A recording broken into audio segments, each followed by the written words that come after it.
What we want to do here in terms of like automotive, as I mentioned, the automotive companies, they're quite slow, to be frank.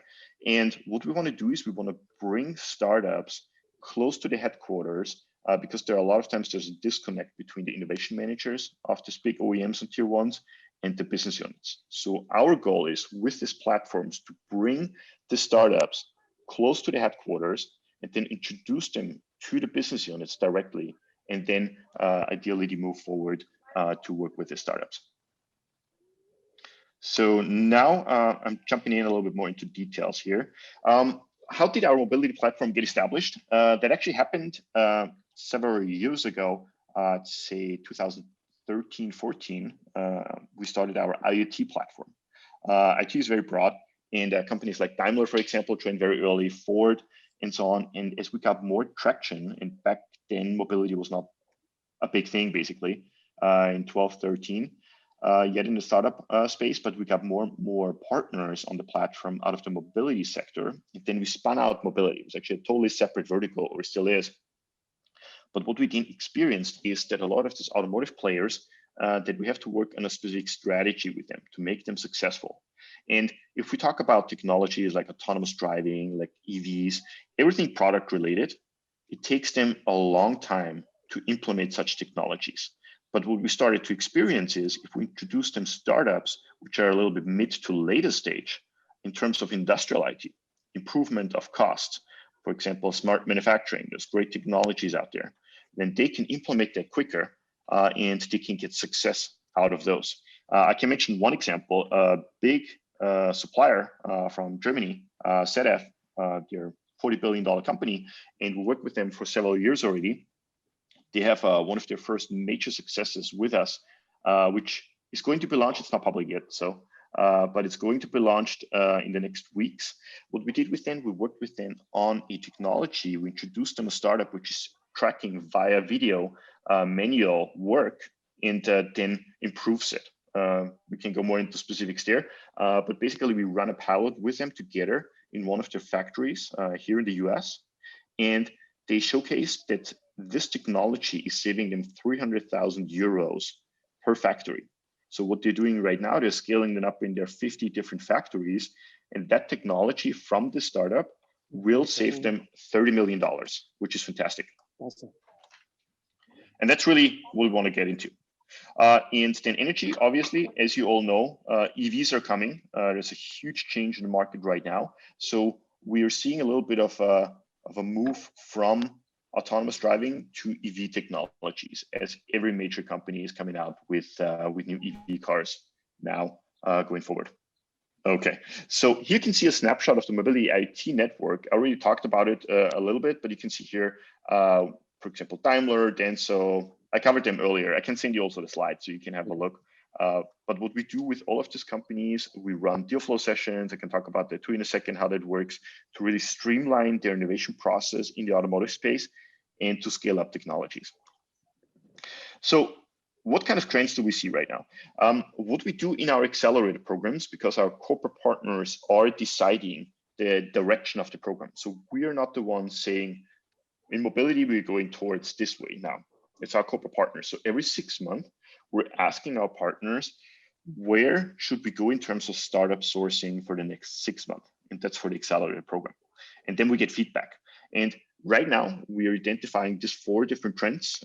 Shouldn't be any surprise. It's mobility services. It's really last mile delivery, lots of different services like Uber and so on. Autonomous driving is still very interesting because there's a lot of things which can be covered there. It's LiDAR solutions.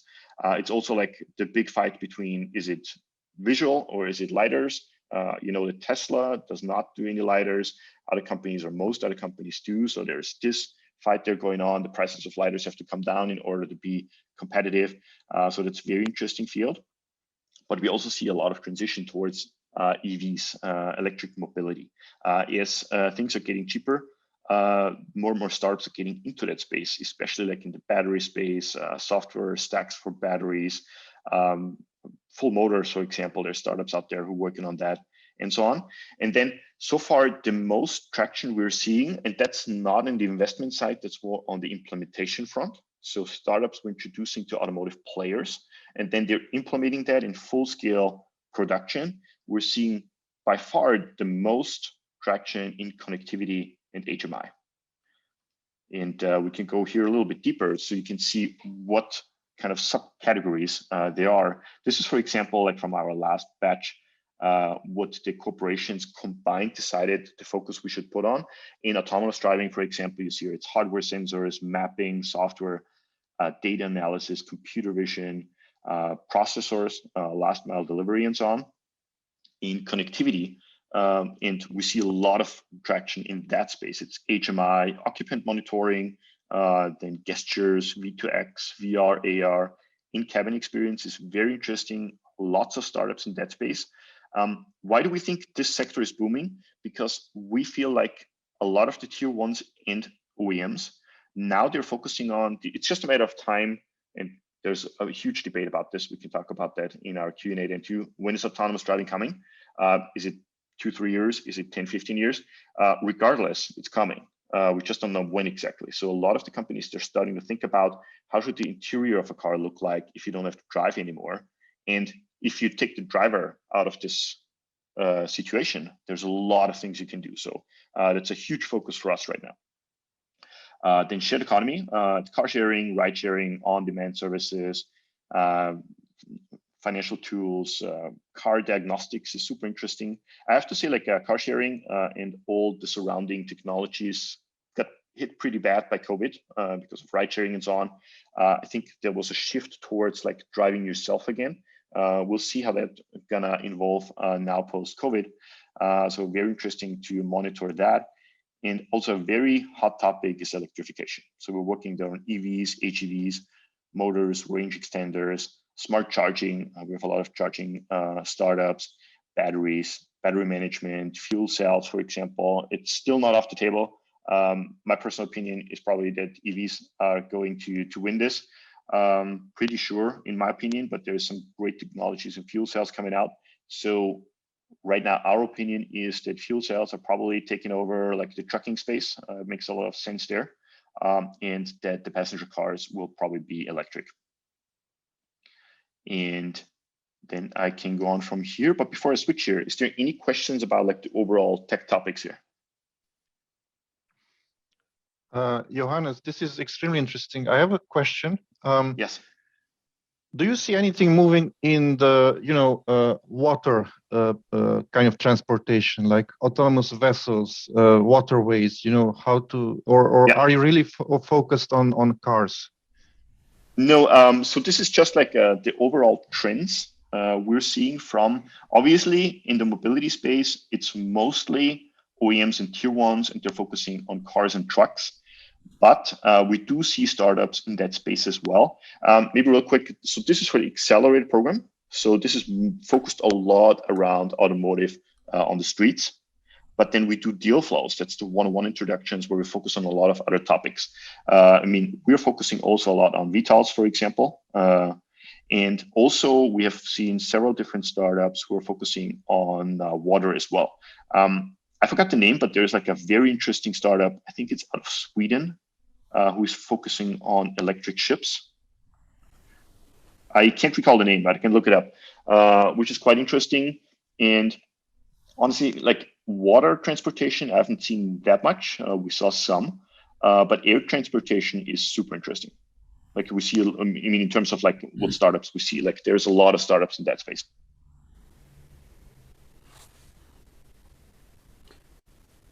And then we could go further into that discussions, because if you consider like air transportation, there's the next topic, the next big discussion is like, for example, drone delivery and so on too, right?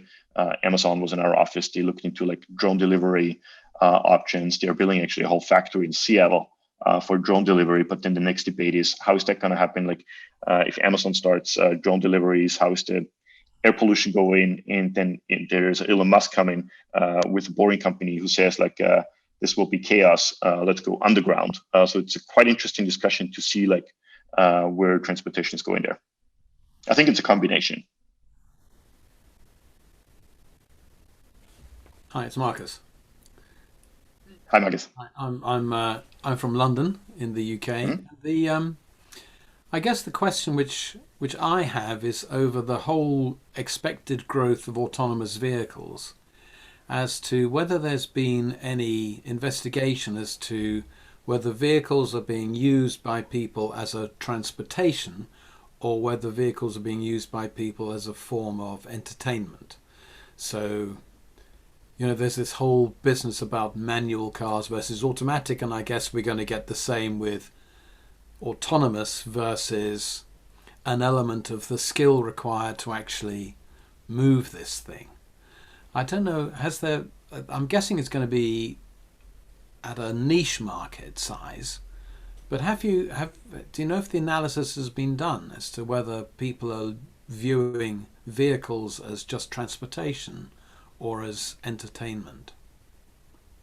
Yes, we did a lot of analysis in that space, and I don't think it's going to be a niche market to have entertainment in the cars. I think every car on the streets, if first off, we'd have to talk about car ownership, and I think that's going to change drastically as well. I think people don't want to own cars anymore.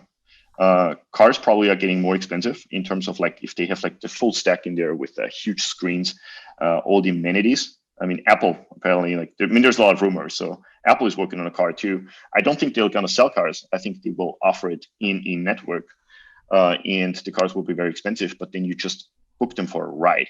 So there's, I think in terms of entertainment, I think the car will totally change. Entertainment will be a huge focus within the car. So also be you'll get in a car, you'll do shopping there, you'll get recommendations there.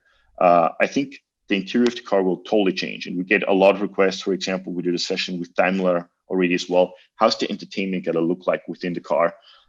Because you'll have a lot of free time in the cars. I probably got the definition incorrectly.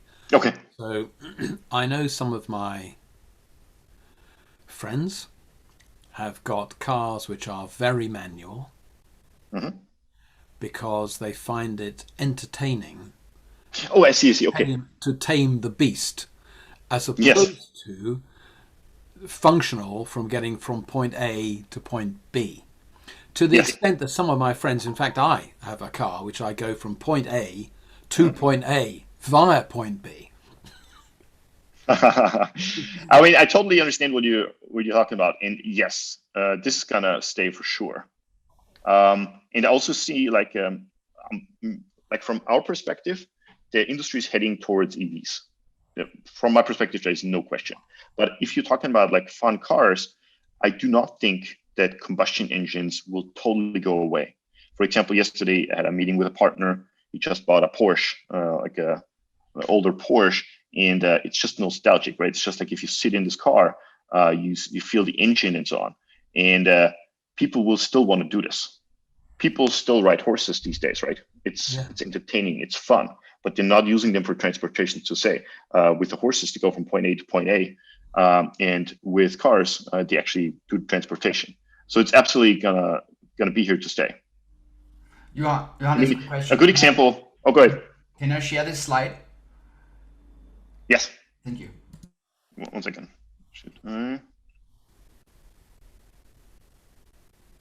One good example in that regards is too what Tesla is doing. I don't know if you guys saw last week the new Model S Plaid got introduced last Thursday, and I mean, if we just talk about transportation, nobody needs a car, which is 1.9 seconds from 0 to 100. You don't need that for transportation, but they want to bring the emotions within the car. They want you to buy this and to have fun with it. So it's not about transportation for them. It's about the whole experience. And yeah, I mean, I've been riding Teslas before. It's just crazy. And it's a lot of fun.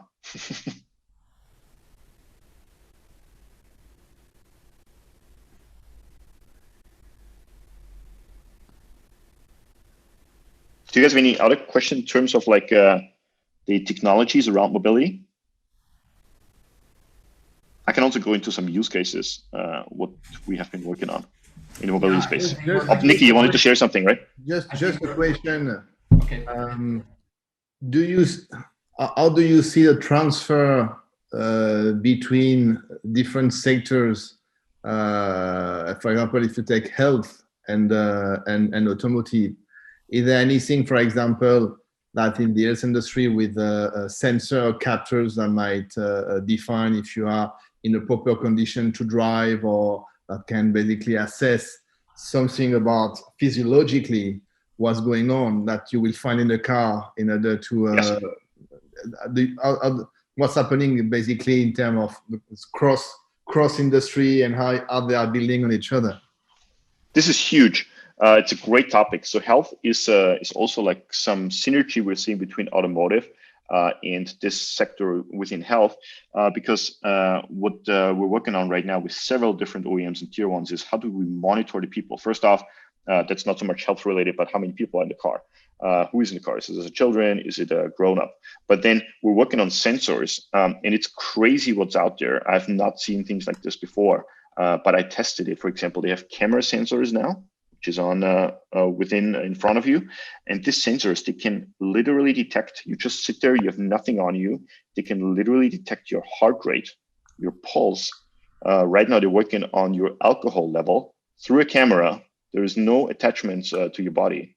I tested it. I didn't test the alcohol yet, but I tested like pulse, and the alcohol one is not ready. But pulse and heart rate is actually working.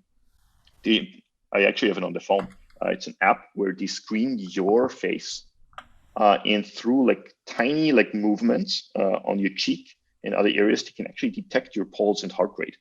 Then there's also like radar sensors and so on, which can do that. But a camera, I mean, it's impressive what you can do with a camera. And then that really helps to monitor how are the passengers feeling. It's very impressive. So if that's going to work, it's not 100% accurate yet, but it's really very good within the range already. And if that's going to work, that's a game changer. Do you have any ideas about the consequences? What will happen? In terms of autonomous driving? Yes. There will be a lot of consequences. Yeah, good and bad. We always just hear some rumor and different studies and some percentage. Yeah.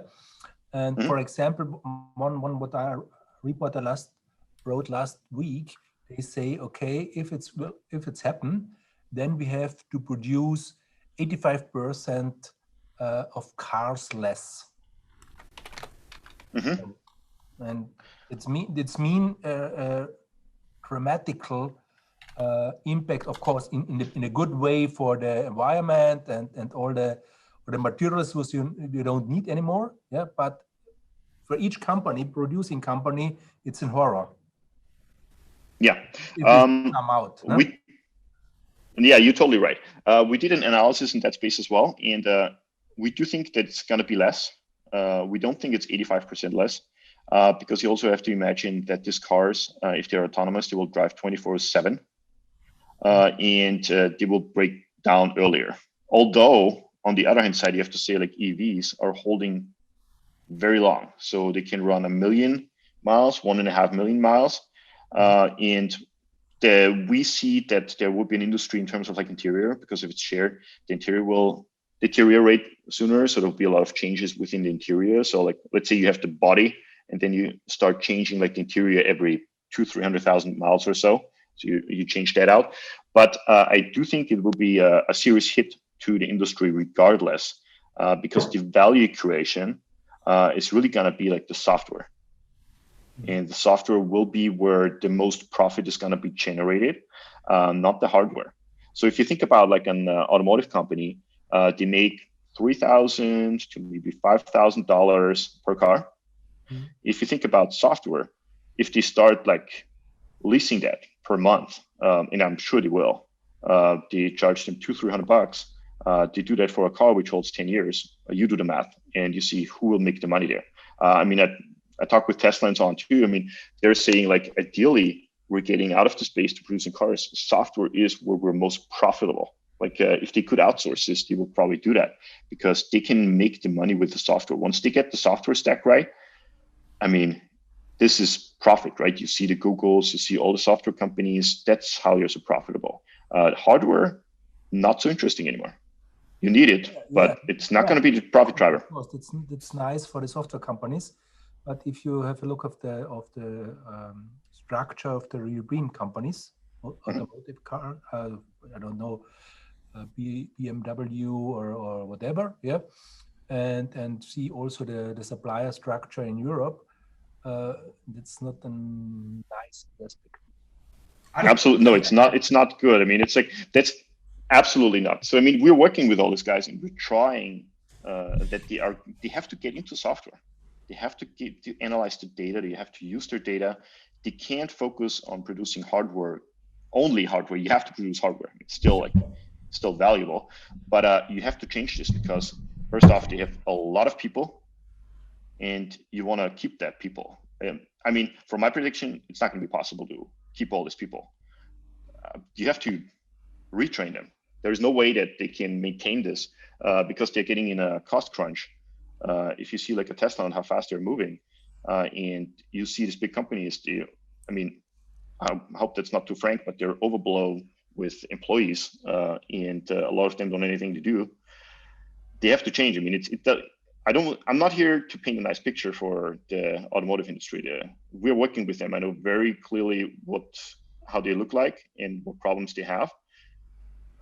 I want to help them, but I also can paint a nice picture for them because we have to be honest. I think it's very clear that the future of cars will not be shaped by mechanics, but by data companies. Yeah. Suraj, you had a question. Would you like to? Are you still with us? Oh no, Suraj has left us. Maybe I didn't give him the stage soon enough. I don't know. No. Are you here? I'm here. Very here. good. Thank you. I had a question regarding the role of infrastructure when we talk about autonomy and mobility, because how do you value the importance of V2X infrastructure and all of the things that one municipality, for example, needs to deploy in order to guarantee safety and inter-vendor compatibility and so on? What's your take on this? Yeah. I think it's very important. And I think that's where we will see the first like full-scale implementations in terms of autonomous driving is when in cities, for example, China. I mean, China's leading there by far. In certain cities, they just build whole new cities with technology integrated. And once you have that, you can actually roll out autonomous driving. I think this will be more like geo-fenced areas where they can roll it out. And then despite of that, I think in terms of autonomous driving, the highways will be the first ones, will be fully autonomous. In there, I think it will be in the truck space. We see a huge push right now. I'd say the last 6 months, valuations and companies working on autonomous trucking really exploded. There's many different companies out there. Too Simple, for example, we've been working for them with them for like 4.5 years now. They just got IPO'd, $8 billion valuation. And it makes a lot of sense. And again, if we talk about trucking, we have the same problem that we just discussed with Martin, that what are we doing with all the truck drivers? We have to start thinking about this because we will not need a lot of them anymore, and we have to retrain them.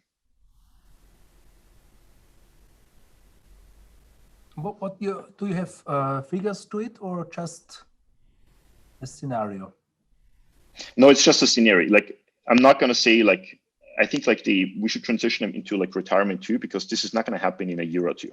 It will be, I'd say the idea is probably 15, 20, 25 years, depending on the technology. When it really starts, we have to transition. And I think it's not the good thing. It's not like tomorrow they turn this on and nobody has a job anymore. It's going to be a slow transition towards autonomous. So we have to start thinking, what are we doing with the people? The people who maybe retire in 10 years or so, they won't have a problem. Because, for example, I mean, in the US, I don't know as much about Europe, but in the US truck drivers, they can't find enough truck drivers. So I don't think there will be an issue. So it will be a transition phase. But we have to think about like the future, because this is, I probably wouldn't, if I'm young and getting out of college, I wouldn't start the truck driver career right now, because they might be not here anymore in 15 years. So I think for them, that's not so big of a problem. On the industrial side, with the manufacturers, they really have to rethink. I mean, we work with Volkswagen and so on too. They're looking for 10,000 programmers, 10,000. And I think that shift, and I think it's also possible to train them. Like there will be a lot of different jobs created. So it's not like these jobs are going to go away and there's no more jobs for everyone. You can't retrain everyone, but you can, like, I mean, right now here, there's boot camps in Silicon Valley, which trains you in 3 months, 6 months. Then you're entry level data scientist, a programmer. You're not going to be like on top there. But a friend of mine, he's working for a big retailer. They, for example, retrained a post delivery guy, and they retrained them for programmer. Entry level programmer is one of the best guys. He's a hustler. It does work. We just have to start doing this. And also, like, there's a lot of other things. If we think about it, if we think about it, like, it doesn't have to be programming.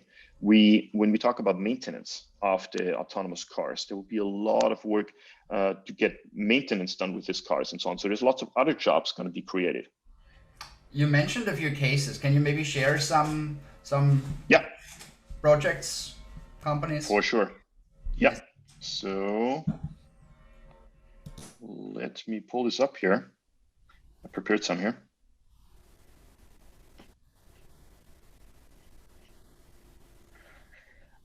All right.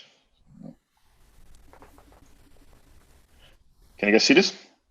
Mm-hmm. Yeah. Yes.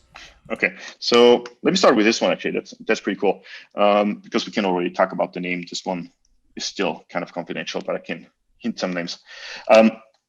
Okay, so I don't know if anybody from you guys knows What 3 Words. It's a pretty interesting case study we have been working on. So these guys are actually from London. So you guys might know them.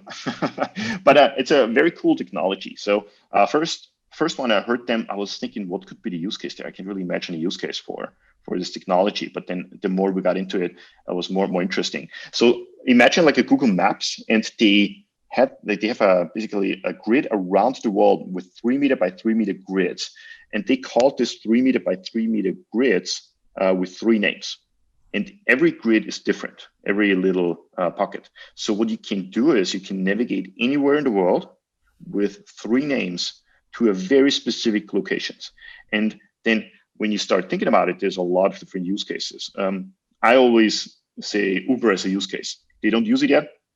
I talked with somebody from Uber recently and told them they should use this because every time I get picked up with an Uber in our office, for example, we have 3 different entrances. I can bet that they're on the other side where I am. So what I can do here is I can pinpoint to exactly where I'm standing, and the Uber is coming exactly to you. You can also do this when you pick up your kids from an event, for example. So it really navigates you directly to a position. And it's a great technology when you think about it. And what we did is as we're working with Daimler very closely, Mercedes, they asked us for some new ideas about navigation. And then we introduced them several different companies. And What 3 Words made the cut there. They ran a POC with them, was super successful. That was 2017. And then 2018, they actually implemented this technology in a full-scale production within the car. And what it does is they basically use the Mercedes MBUIX, and you can then through voice say, hey, Mercedes, navigate to What 3 Words, tablespoon tree, and you come exactly to this parking lot or exactly to this location. So it's pretty cool. These guys, I think in the UK, they actually using the ambulance is using these technologies. I was just reading in the news that they had like some great cases there already. And I think just yesterday, actually, I saw Clara. I know her. She's heading the company. They actually have now What 3 Words for vaccine stations. So you literally walk with your phone to exactly where you get the shot. It's funny to the exact that location and get the shot. So it's pretty cool use cases there. Also, then when you start thinking drone deliveries, things like this, there's lots of other cases. The UK, it's taking off because it's taken a bit of time because on the face of it, it seems too simplistic that just 3 words. But then, of course, there are so many variations of three words, and people are finding it to be a tremendously elegant solution, especially as people remember words more easily than they remember a grid reference, or even a street address, which in every country is going to be slightly different. 3 words. It's such an elegant solution. It's starting to grow exponentially. It's amazing. We have followed them for the last 4 years, and it's fantastic to see where they're going. So many use cases. I think in the Dominican Republic, Domino's Pizzas is using it now to deliver pizza because their address system is not good. So you literally shoot them over your 3 words and you can get pizza delivered on the beach. And this is, I think that's an amazing use case because it's so simple, but though genius. And any questions about that? Otherwise, I'm jumping to the next one. Cool. Another technology that's an Israeli company I'm super impressed about is Noveto. And what Noveto does, they're calling themselves headphones without headphones. I'm having headphones right now, so I wish I have that technology already. I don't, but they're coming out actually with that desktop version as well, so I might get it. What they do is, imagine you sit in the car and it's directional sound. So you sit in the car and then the speakers, they're mirroring the sound directly in your ears. So there can 2 people sitting there, you don't wear anything, and you can hear what, for example, this guy can hear news in German, the other guy can hear music or whatever, and you're not hearing anything from each other. I saw the presentation, and I think the first one was virtual too, actually. I did not believe it. And then I did the demo, and it's just crazy. Like it does really work. And if you move, it's basically a camera detecting your ears. And when you move, it goes with you. And then if you step out of the whole zone, you don't hear anything. It's a fantastic technology. And what we did is we introduced this technology, Yanfeng. They're a global automotive supplier for the interior space. They were running a POC with them, was super successful. And then they got into contract negotiation stage there. And then they introduced it actually at the XM20 event, this partnership. And now they're ramping it up with clients in China though. So it's going to be in production in China, which is very impressive. Amazing. I want to meet these people. You should meet them. Sometimes they're at CES too. So they have the demo. You should test the demo. It's amazing. They're Israeli. Can you make a demo so I can contact them either for a tour in Tel Aviv or for a virtual thing for XO1? I can make a connection for sure. Very good. I'll connect you to them. Yeah. They also have like a German guy who's, I can connect to them. They can set something up. I think they have one guy here in the US, and I think they are in Tel Aviv. I think so. They're in Israel, they're in Tel Aviv. In Jerusalem, there's probably not much happening. Yeah. Too intellectual, too slow. Exactly. Then I have one more use case I wanted to share with you. Is there any questions about those 2? That's amazing. This one is my favorite, most exciting one so far. But the problem is I can't really talk about it, so I have to. But hopefully it's coming out soon. So what we've been doing more and more, and I didn't go into details how we introduce startups, but it's basically a deal flow process. It's like a 3-month process, how we make selections of startups. And traditionally, we have been doing that with OEMs and tier 1s separately. And now we're starting to have OEMs and tier 1s in the same room. We discuss with them, we basically get them together. It's a little bit of a sensitive topic because sometimes they don't talk about a lot of things with each other, which is kind of weird because they're working together. But we're getting them there. And especially, how should I say this, with newer players, it's easier. And what we did with this newer OEM and a tier 1 supplier is that we were running a deal flow in 2019, and we introduced them 6 startups. And then they decided on 1 startup, which was exciting for both of them. And they ran a POC with this startup. It was very interesting, very fast moving. And then the OEM sent out an RFP in February last year. And then they have been working on the integration. The contract actually came in, when was that? In July 2020. And then they have been working on the implementation from August until April. And literally now they're rolling off the production line.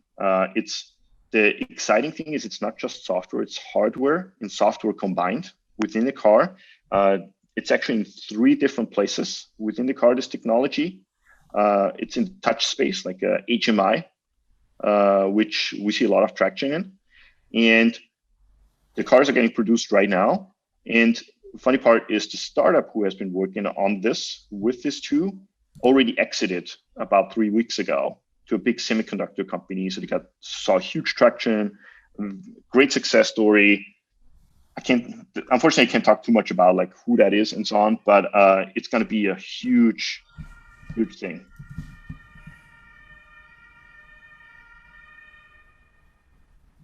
Sorry, I have to be a little bit cryptic here because we have so many NDAs with everyone. That's a little bit of a problem in the automotive sector. Thanks for sharing and not sharing. Yeah. I don't know if you have one more case. They are so exciting. It would be nice to see one more case, but I also want to open up the floor for open conversations. Maybe there's one more thing you can share, and then I would say that we open the floor. Yeah, let's do that. Okay, so in terms of success stories, that might be interesting too, to give you a little bit of a snapshot what different companies do with us. Daimler has been pretty successful with us over the last like 5 years. They worked on 130 pilot projects to date, and 30 of these pilots got implemented. Hummel, you might know them. It's a filter company. You would think of what's a filter company got to do with startups. They're very active, and they do see that. I mean, 80% of their business is in automotive. You need filters for combustion engines. What are you going to do if EVs are coming? So their strategy is they have to get into new businesses right now over the next 10 years. And like I said earlier with employees, they have time, but not too much time. So they can't pivot right now and change their business. So what they're doing, they're getting in totally new areas. And to that point, I wanted to bring up this last use case. We're working with Hummel on internal entrepreneurship programs. So it's different than with startups. They're creating their own startups within their company. And the most successful one so far is Claire. So what they're doing is they're smart, basically air conditioning, smart air control within buildings. So they're getting into buildings.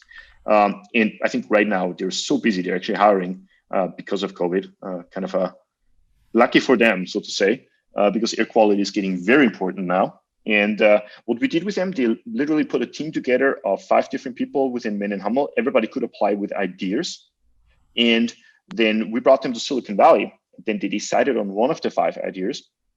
And then they worked on this idea full-time in person in Silicon Valley for 6 months.